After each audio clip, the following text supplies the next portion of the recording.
Good day, everyone. By the way, my name is Jan Patrick Paruisan, member of Group 1. So, our topic for today is all about IT BPM engagements.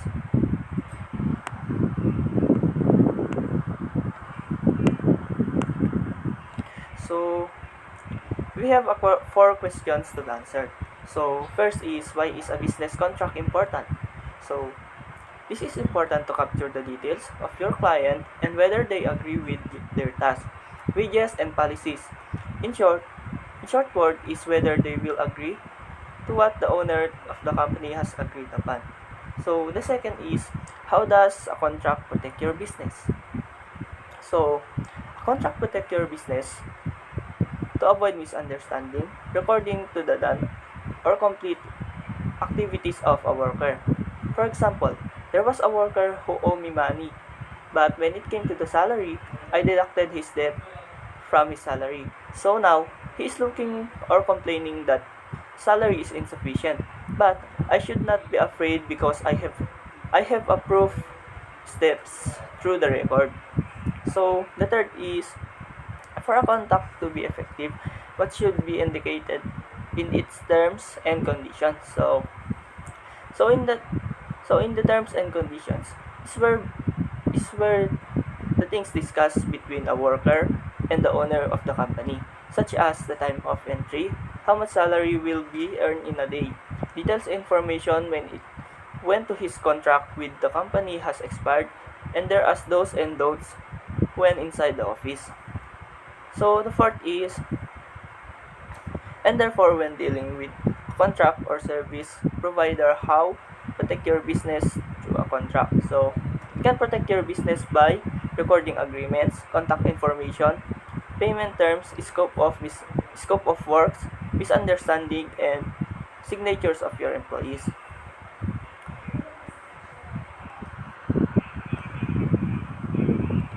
So our topical overview is client-vendor relationship, IT BPM contract financials, and regulatory requirements. So let's proceed now to the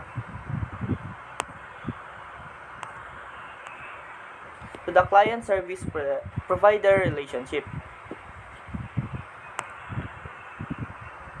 So we have two types of client company concern. So first is the quality transition of processes. So quality transition processes refers to the process of efficiently operating business function that were once handled by a service provider. This transition aims to ensure that the quality of these processes is maintained or improved when they are transferred to the client company. So it involves careful planning, coordination, and implementation to minimize disruptions and achieve a smooth transfer of responsibilities. So second is efficient operation of business function that were once handled in-house. So these types is refers to the outsourcing or delegating some of the tasks or processes that are not core to the client business to external service providers. This can help the client company reduce costs, improve quality, focus in its core competencies, and access specialized skill and expertise. Some example of business function that can be outsourced are accounting, payroll, human resources, IT, marketing, customer customer service, and logistics. So let's proceed to the service provider company. So we have three types of service provider company. So the first is scope of service. So the scope of service refers to a contract that defines what services you can expect from a service provider. It is also referred to a scope of work or a statement of the work. This agreement formal document that describe the following. So the first is timeliness, deliverables, milestones, work activities, pricing, govern governance terms and conditions. So, the second is performance measures. So, a performance measures in a service provider company, a performance measures are used to evaluate the effectiveness and efficiency of the services provided. This measure helps assess the quality of service, customer satisfaction, and overall performance of the company.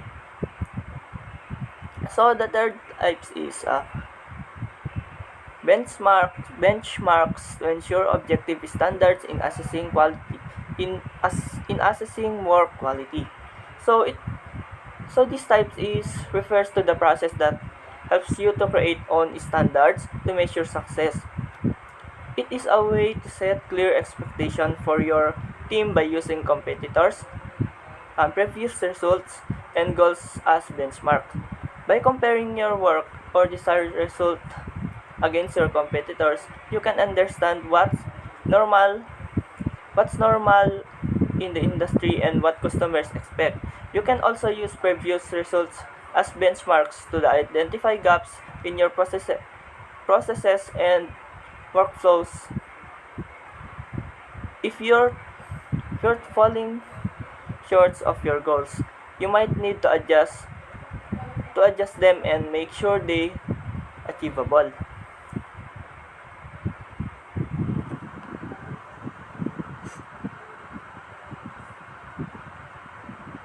So okay. So we have types of IT BPM contract. So first is a business processes management contract is a formal agreement between a client and service provider to take over a pre-agreed portion of the client business operations. So this types con- this types is this type is contract where the services provider assumes responsibility for managing and executing a specific business processes on behalf of the client.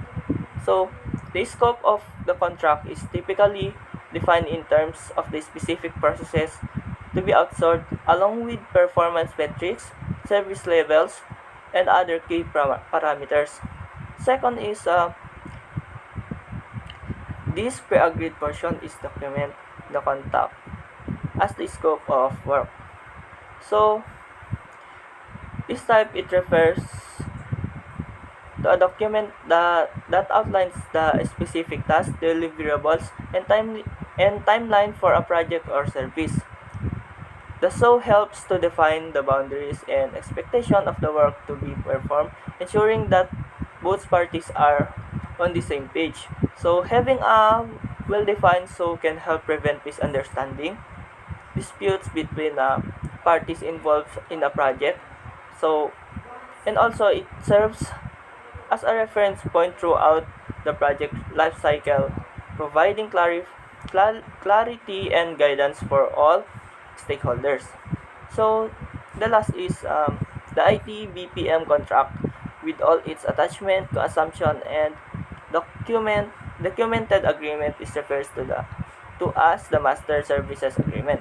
So, this type refers to the comprehensive contract that governs the relationship between a service provider and client. So, and it, it outlines the terms and conditions, roles and responsibilities, and other important aspects of the business relationship. The MSA typically includes various attachment, assumption, and documented agreements that provide additional details about specific services, deliverables, timelines, pricing, and other relevant information. So this is the continuation of the IT BPM contract, the scope of work, or what we call SO. So definition, it describes specific work to be delivered by when, at what cost. Kung ano nga ba yung specific detail kung kailan mai-deliver ang isang trabaho. So hindi lang naman to basta sa trabaho Kung kailan possibly magiging tagumpay yung isang kontrata na binigay mo or pinirmahan mo. At kung ano, at kung alin, at kung paano yung magiging cost nito. So let's deeper our understanding about scope of work. So, What is the scope of work? This is a section of a contract that details the work that needs to be done, kung kailan ba matatapos at kung ano ba yung mga nasa kontrata na kailangan mong trabaho na matapos. In any milestone, reports, deliverables, and final products that are anticipated from the performing party should be listed in the SO. So, lahat ng mga kailangang tapusin at kailangan mga maging agreement is mailalagay mo sa SO. Like, for example, 50% ng share ng iyong stocks ay mapupunta sa company, and then ang 30% ay mapupunta sa iyo, and ang 20% ay mapupunta sa iyong ka-investors. So, balik tayo. So, considerations on SO can be similar to a job order. So, a job order is what it is. In a business, a job order is a permission used to build products or render services. So, in this, dito mo maipupunta yung permission or in an order na kailangan ma-build na products or ibigay na serbisyo. Like, in short, ito yung bumubuo ng products or ng mga kahit anong serbisyo. Like, for example na lang natin is yung mga laborers, na sila yung nagiging part ng ating mga business, na sila rin ang gumagawa ng serbisyo para sa atin. So, in generally, an attachment, addendum to a master agreement, points to covering terms. May state that in case of terms inconsistency, the SO or master agreement supersedes. So, ibig sabihin, lahat ng nasa kontratang nilagay on scope of work or SO ay dapat matupad. At kung hindi man siya matupad, is pwede mo siyang magamit as laban mo kung kailangan. Like for example, na lang natin ay hindi natupad yung pagbibigay sa'yo ng share na 20% dahil kinuha ng isang kasosyo mo. So meaning, meron kang laban kung sakali dahil sa kontrata, kailangan nasusunod ang kontrata eh. So example na lang natin dito is yung mga OFW na nagkaroon sila ng kontrata ng 1 taon. Once na hindi nila naasikaso yun or hindi nila natupad yun, pwede silang ireklamo ng kanilang mga amor o kanilang recruiter kasi kailangan talagang tuparin ng isang kontrata. So lahat ng nakalakip or naka-indicate on your contract must be followed. Like for example, kung kailan, kung saan, kung paano masaresolba yung mga problema. So, the IT-BPM contract's core elements, though this is the elements of the SO or the contract. Service to be rendered or provide as documented in the scope of work. Kagaya ng sinabi natin kanina. So, performance standard expectedly from the service provider. Service level agreements or SLA and key performance indicator, KPI. Timeline of the contract, kung kailan nagsimula at kung kailan matatapos. Cost to the client, kung magkano or kung ano ba yung pwedeng maging cost para sa ating mga kliyente, kung ano nga ba yung kung pera nga ba o mga resolva or mga products or any services. So, other specific operational requirements. So, ito yung continue. Service to be rendered or provided as documented in the scope of work. Outbound sales calls. Ang example dito is cold calls. Inbound inquiries or subscriptions. Delivering food or flowers or more. Or mail. Performance standard expectedly from the service provider. Service level agreements or SLA and key performance indicator KPI. So for example, dito is handle time and average handle time. Sales attainment and customer satisfaction rating. So dito sa customer satisfaction rating is kung ano nga ba yung masasabi nila sa iyong product, kung ano ba yung magiging feedback nila.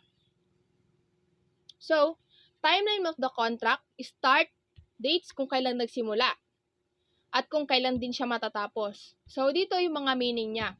This is the detailed schedule of when the transition period starts and when the service provider assume control of the contracted processes. Sunod, it terms Per duration, most contracts are typically multi-year contracts. However, it when deemed most effective, on-demand contracts may also put into effect. So, pwede mong ma-extend yung kontrata kapag nagustuhan mo or parang mas naging malago yung negosyo mo. So, dito kasi sa start date, kung kailan nagsimula yung isang kontrata, pwede mo siyang gamitin 1 or 2 years, 3 to 4 years kung kailan mo gugustuhin. Kung magiging epekto nga ba talaga siya. So, cost to the client refers to the payment made by the client to the service provider for honoring contractual agreement. Kung gaano nga ba sila nasatisfied sa mga services or goods or products na naibigay mo as their provider. So, other operation requirements. Who will provide the service? So, sino nga bang magpo-provide ng service? Di ba tayo din? Or yung mga ka-business natin, pwede nating sabihin yung mga nagtatrabaho, pwede nating sabihin na yung mga nagbibigay mismo ng products, or pwede rin naman nating sabihin na tayo kasi syempre, nagbigay din naman tayo ng investment natin. Nagbigay din naman tayo ng parang contribute sa kumpanya. Qualifications of personnel. Location of operations, kung saan ba nakalocate yung mga business or operations na kailangan.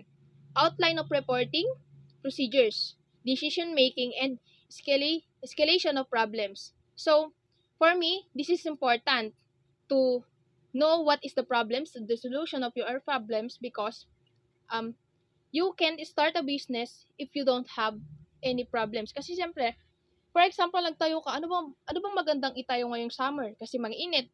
So, naisip mo na gumawa na lang ng factory ng ice kasi mabenta naman ng ice dahil malamig, ay dahil mainit. So, in every step on creating a business, there will be an algorithms in the sense of step-by-step instruction on how to create a solutions. In any problems kasi kailangan talaga natin na pag-isipan muna, mag-critical thinking before tayo gumawa ng isang desisyon na hindi natin pagsisisihan. So, legal provisions, non-competition, and confidentiality. So, yon. So, that is the part of IT-BPM contract elements.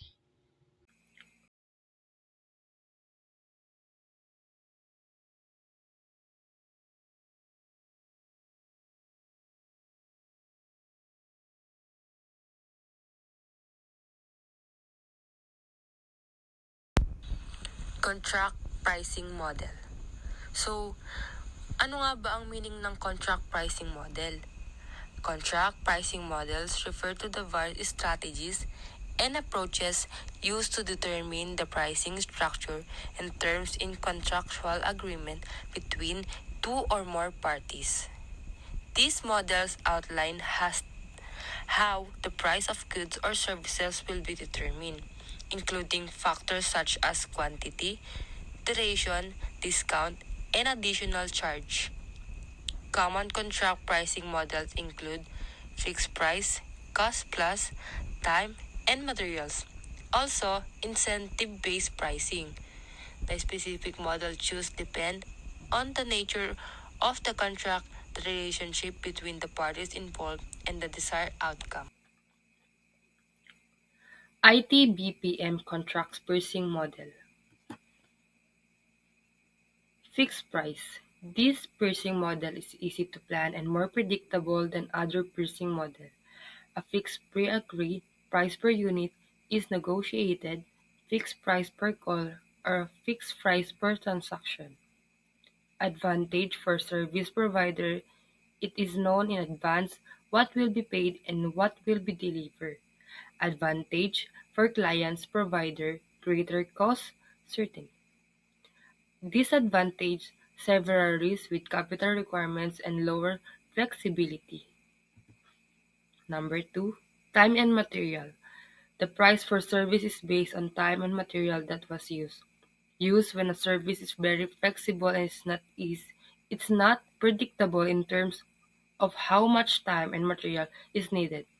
In some cases, a maximum price for service is negotiated by client, customer to bid in some control or safety level.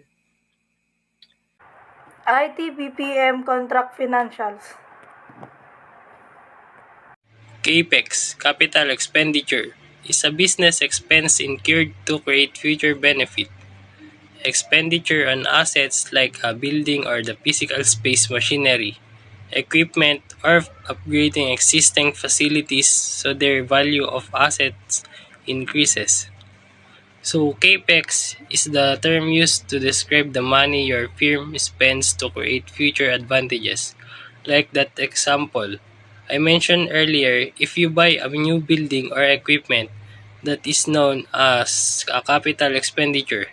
In short, in CAPEX, you are taking your money and you're investing in the long-term investments.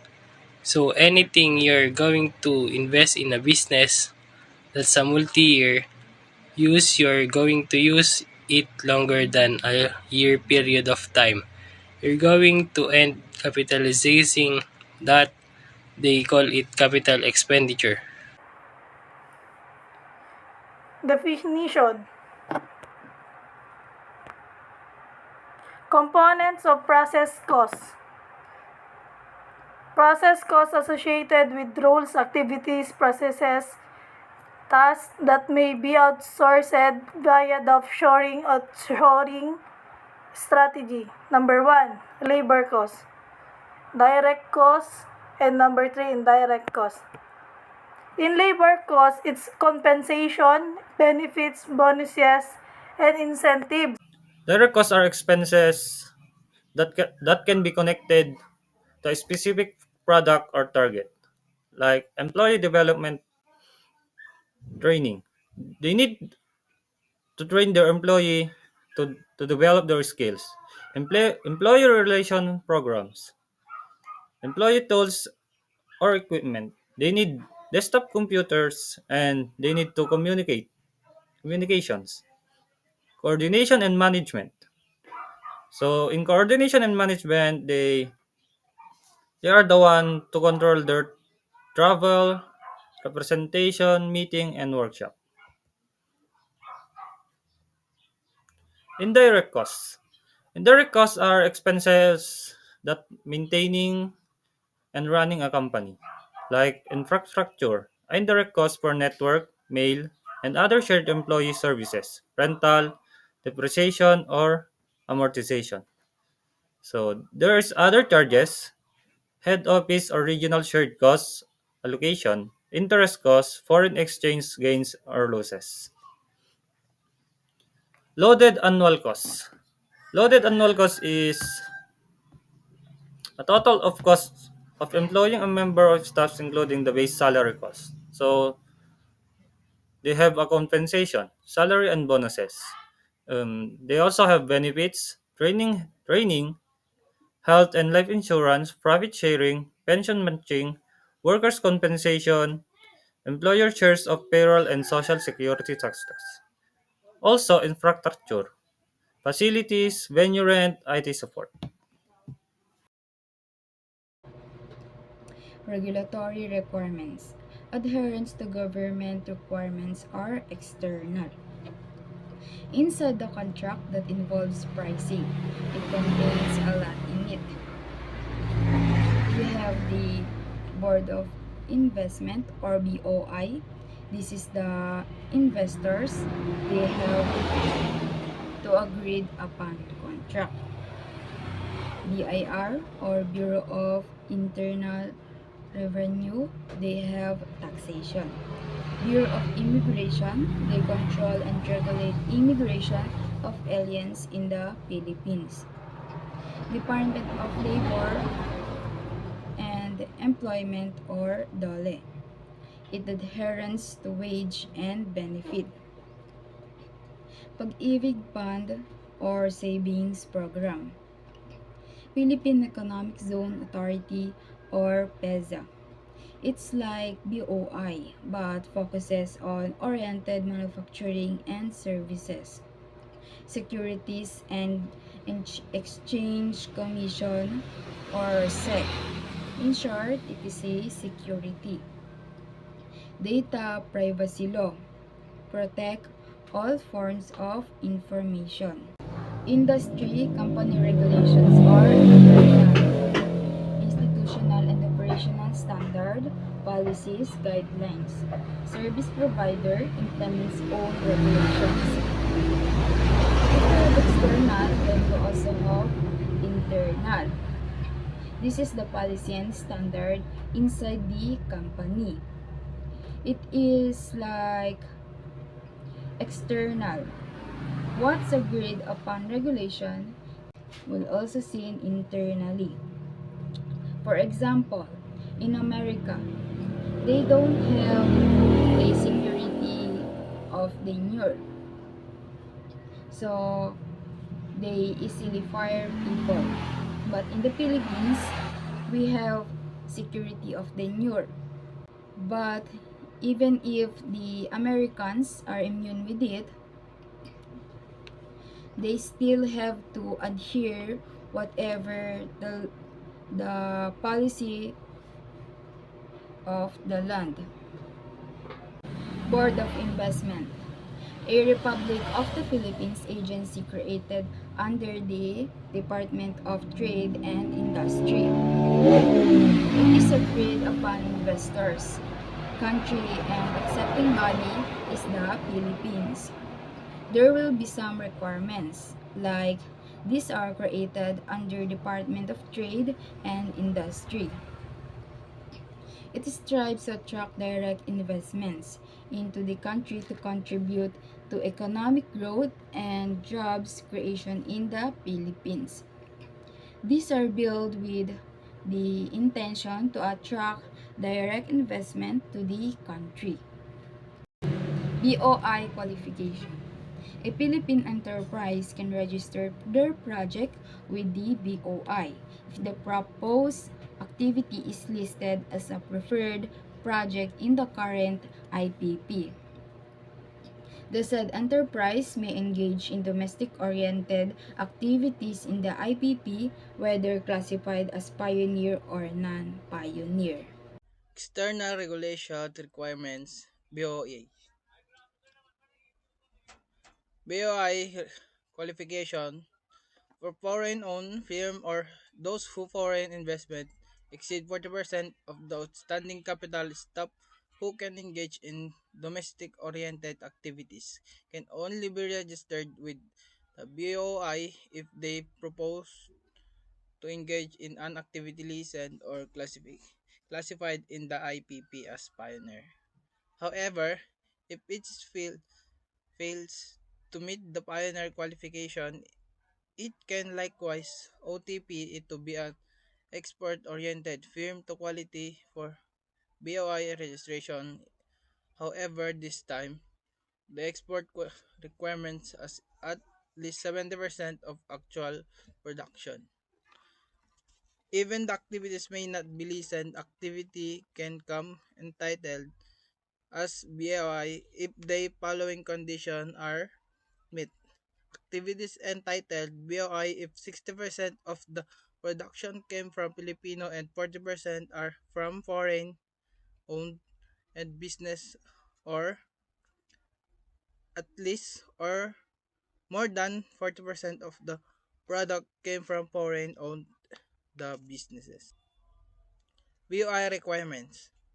DTI registration, sole proprietorship, SEC registration, corporation branch office regional headquarters, audited financial statement and income tax return for the past 3 years if applicable. Board resolution to authorize company representative. Accomplish application form 501 and project report. DTI registration, sole proprietorship is a business that can be owned by controlled by an individual, a company, or limited liabilities partnership, business that owned one person or one companies. SEC registration, corporation, branch office, regional headquarters. SEC is a national government agency tasked with regulating and running the business sector. All business required to register their business in SEC. 2. Business also registered in regional headquarters, a foreign corporation. Engage in international all-day branch office and corporation trust be registered. Business also required to show the financial statement and income tax return for the past 3 years. Business also have authorized to make, execute, and induce and deliver name of hand and behalf of the corporation by board or board of director. Accomplish and application form and their project report. DTI registration, sole proprietorship. SEC registration, corporation, branch office, regional headquarter. Audited financial statement and in case pay return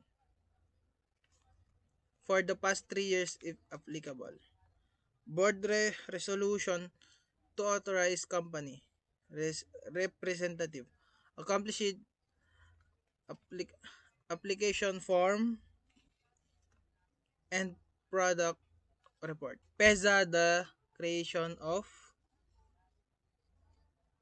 the development of a special economic zone throughout the country and the very competitive incentive available to investment inside PEZA special economic zone are embodied in the Special Economic Zone Act of 1995 Republic Act number 7916 a law passed by the Philippine Congress.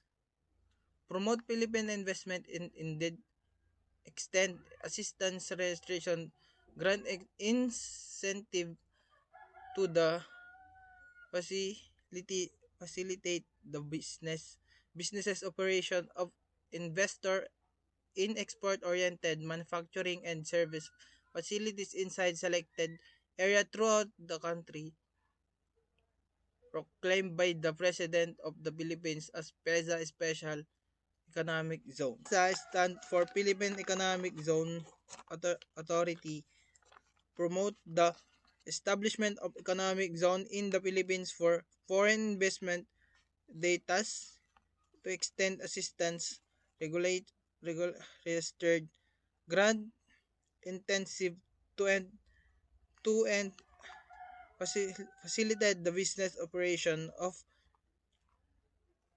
in export oriented manufacturing and service facilities inside selected area and embodied in Special Economic Zone Act of 1995 Act number 7910 a law passed by the Philippines Congress. So before we proceed in the qualification of PEZA, let's determine the PEZA and what its purpose.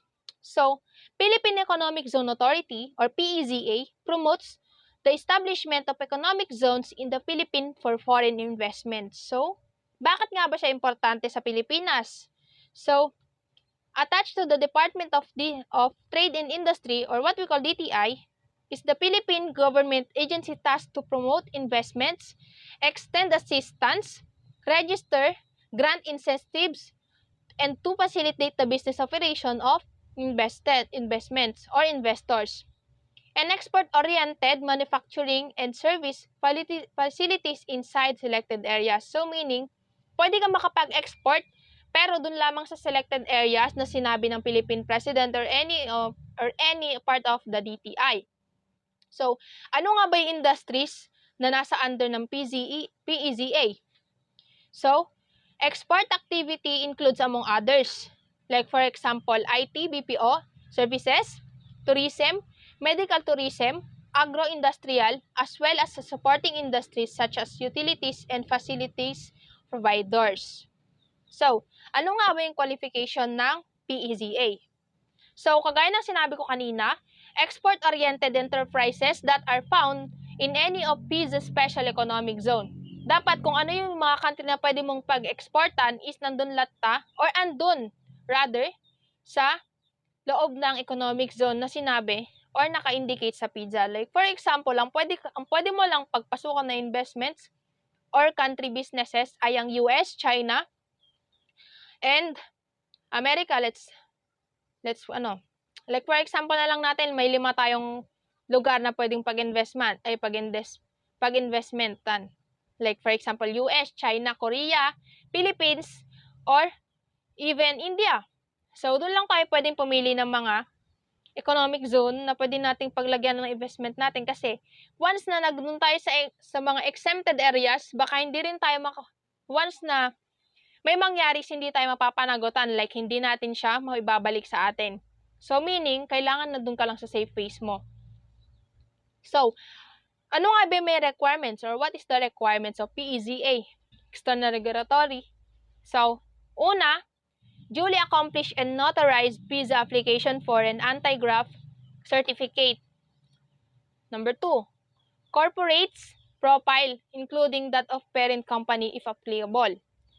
3, board resolution authorizing the filing and designation of a representative. And 4th, Securities and Exchange Commission or SEC certificate of registrations, articles of incorporation bylaws. If not available, submit draft of articles of incorporation. And lastly, project brief.